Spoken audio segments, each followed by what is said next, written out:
What's going on, guys? It's Nick here, back with another video. Today we're going over my favorite wide receivers to take in drafts right now, not only considering how good I think they can be, but also where they're going in drafts by ADP. For ADP, we're going to use a composite. It's going to be the average between the current Fantasy Pros ranking along with current positional ranking from Underdog.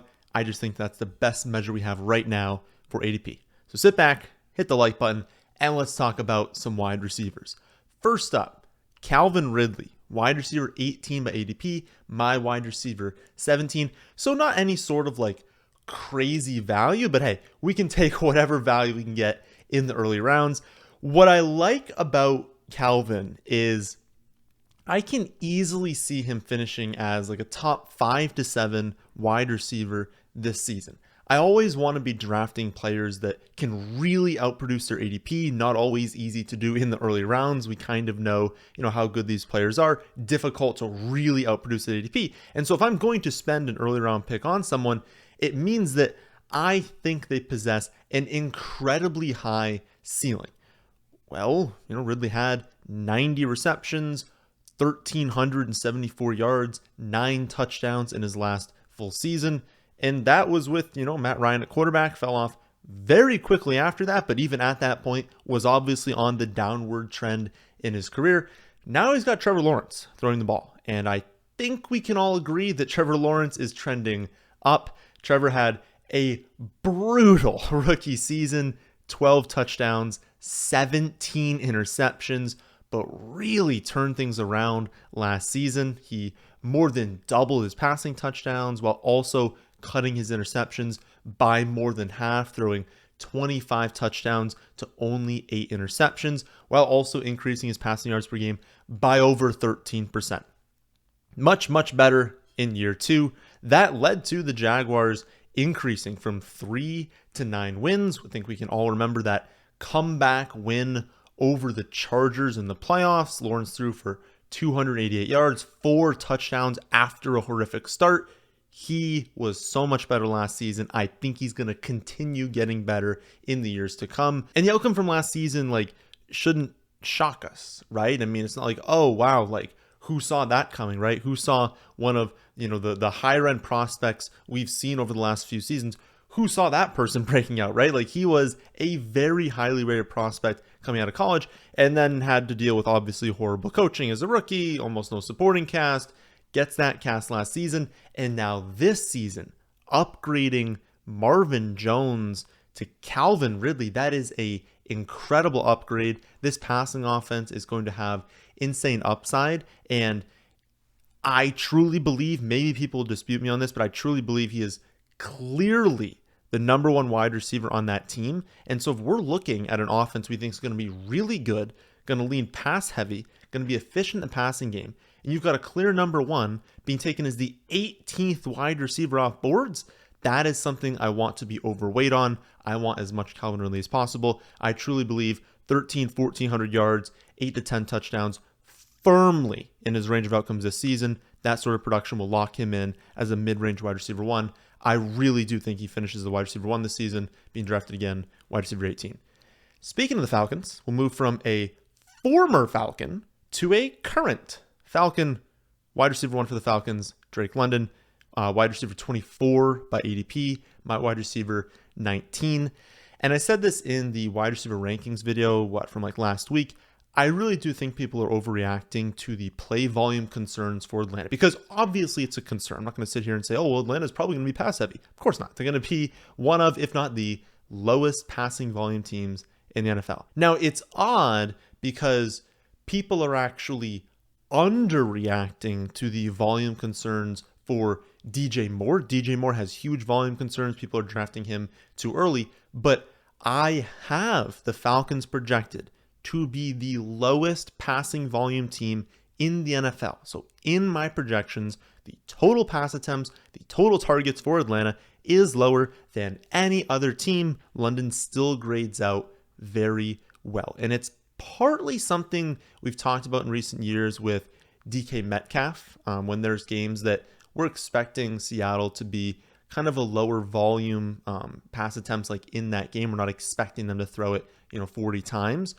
We know that sometimes people underrate Metcalf in those games because teams scheme looks to their best players. So if Kansas City is going to drop back, 40 times in a game, they know they want to be getting specific players around 5, 7, 10 targets, whatever it is.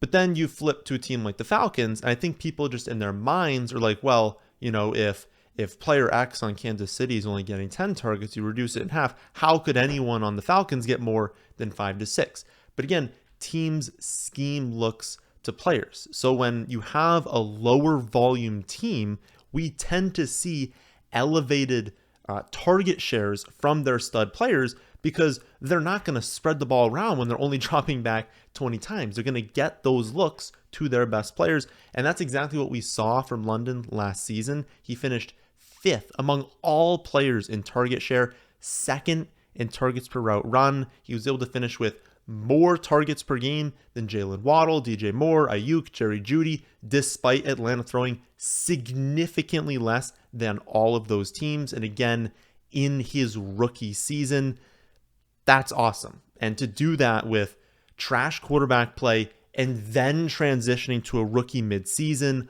on an incredibly low volume team, it just shows that he can produce in that sort of situation, and it shows what the ceiling could be. What if, because Ritter was better than Marcus Mariota, so you're getting at least a full season of that, but what if Ritter also just gets better when he's not in his rookie season? What if Atlanta finishes 27th in pass attempts per game instead of 31st or the 32nd that I'm projecting them to be? If either of those things happens, London is going to be incredible in fantasy. And again, he was a rookie. Drake London himself could get better this season. But just to be abundantly clear, even if we project none of that to happen, project London to be basically as efficient as he was, project Atlanta for the lowest pass volume in the league, just how this offense is set up when we know so many targets are going to Pitts, London, and Bijan. It's just going to be their big three. Most of the volume is going to those three players. London is going to have an incredible floor, and he's got that ceiling. Even at that floor, projecting them for the lowest volume in the league, he projects as a good pick at ADP, so it's really just all upside from there. Next up, Chris Godwin, wide receiver 27 by ADP. My wide receiver 24. Godwin has finished 2nd, 15th, 9th, and 20th in points per game over the last 4 years. And that includes a year with Winston as a starting quarterback, and then probably the worst season of Brady's career in the same year that Godwin was also recovering from a torn ACL. We know second season from torn ACLs, typically where we're going to see better production, especially for wide receivers. That first year back, just not 100%. Even if you're out there, you're probably not producing the numbers you were beforehand. It's that second season after it. That's what we're in this season. So I get that people are concerned about having some combination of Baker and Trask, probably just Baker this season, but it's not like Winston's an elite quarterback, right? Does anyone actually think that Jameis Winston is an elite quarterback, that there's no possible way that Baker could come even close to touching Jameis Winston? Of course not. And with Winston, Godwin was the wide receiver 2 overall. And we know that, Mike Evans turning 30 in August, Godwin is right at his peak for wide receiver production, age 27, again, now 2 years removed from the torn ACL. It is incredibly likely that Godwin is the centerpiece of the Bucs offense this season. Look at who they have. Who would you center the offense around? I mean, seriously, who would you center the offense around? Of course you would choose Chris Godwin. He's their most versatile player. He's just the player that has produced most in the NFL. You can't really plan on centering it around Rachaad White. We've only seen him be inefficient. Maybe he can be great. I think the opportunity can be there, but you're not going to the season planning to center the offense around him. Mike Evans used more as a boundary wide receiver, deeper downfield. You're not really centering your game plan around him, especially now, again, turning 30. It's Godwin. Like, Godwin is the guy they'll center the offense around. And for being, an elite player at potentially the peak of his career, having outproduced his ADP in 4 consecutive seasons, I don't know. I think people are just talking themselves out of Godwin this season just because he's moving from Brady to Baker. But again, Brady was bad. He was not good last season, and the offense was horrible. The Bucs offense was atrocious. You remember watching those games and being like, how on earth do they have an inability to just move the ball at all downfield? It's not like they're going to be a lot worse this season. I think Godwin's going to get more work deeper downfield because everything last season was super close to the line of scrimmage. That really hurts upside. And again, given that he's just an elite wide receiver, can produce with bad quarterback play, we have seen it. If he's only going to cost you a 5th or a 6th round pick, 7th if he falls later, I think that's way too good a value to pass up. He's a phenomenal pick this season. Another player I love the upside on, Brandin Cooks, wide receiver 42 by ADP, my wide receiver 38. He's coming off, I would say, one of probably like his second or third worst season of his career, but one of the worst seasons of his career.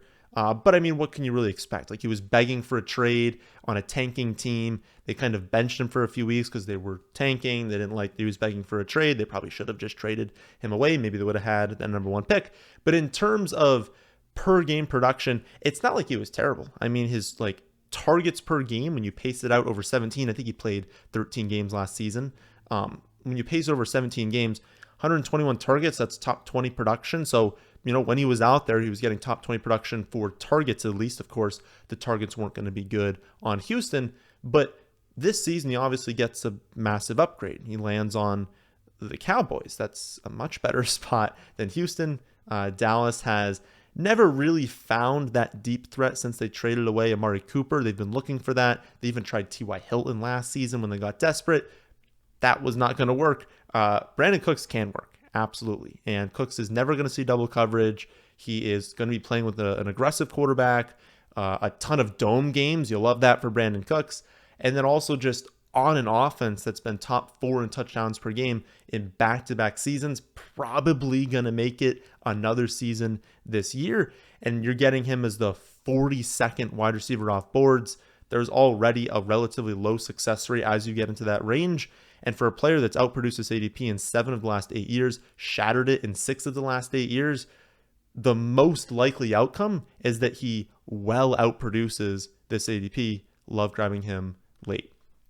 Final wide receiver we'll go over today is, of course, had to say it, my boy Marvin Mims, wide receiver 82 by ADP, my wide receiver 66. I'm just going to continue being ahead of ADP, so if I need to continue moving him up, I will. Mims was the first pick for Sean Payton in his era with the Broncos, and given how he's talked about him, he clearly views him like in a tier of his own for the wide receivers. Not that he would have drafted him as the number 1 wide receiver, but something stood out for Sean Payton when looking at Marvin Mims, and he does view him as one of the best wide receivers in this class.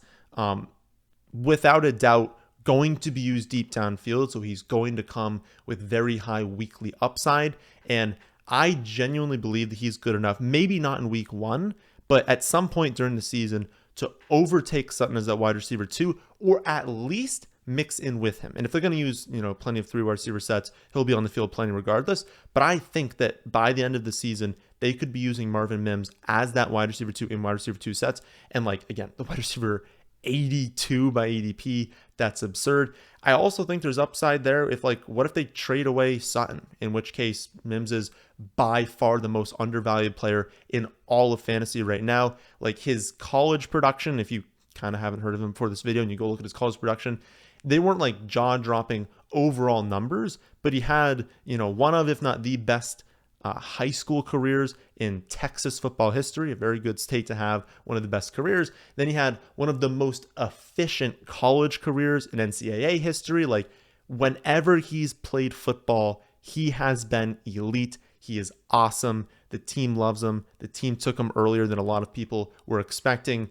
I just think he has breakout written all over him. And so, especially if you buy into Sean Payton turning the Broncos offense around, because remember, they were pathetic last season. If you think he turns it around and even they approach a league average offense, then you should be all in on Marvin Mims this season, especially at this absolutely absurd ADP. And if you want to take advantage of that ADP before it goes up, because it definitely will be going up, make sure you're signed up for Underdog using promo code FFA. They will match your first deposit up to $100. That's a free $100 that they will match, get you into a ton of free drafts. And starting this Sunday, so May 28th, when you sign up on that day or later using promo code FFA, you will also be given my custom Underdog rankings, premium articles, my draft strategy app that'll help you draft optimally. You'll gain access to all of that for the rest of the summer if you sign up on May 28th or later. And if you sign up before that, just email me. I'll figure it out. So make sure you sign up for Underdog, again, using promo code FFA, if not to get my rankings and my content, just to take advantage of this incredible ADP on Marvin Mims right now, because it is far too low at the moment. So that'll do it for this one. I'll be back tomorrow to go over the biggest ADP risers over the last 2 weeks, Sunday to go over the draft strategy simulation project I did this offseason, and then Sunday for, of course, another episode of Mock Draft Monday. That, my friends, is in this one. Hope you all enjoy. If you did, how about hitting the like button? How about subscribing to the channel if you're new here? Thanks for watching.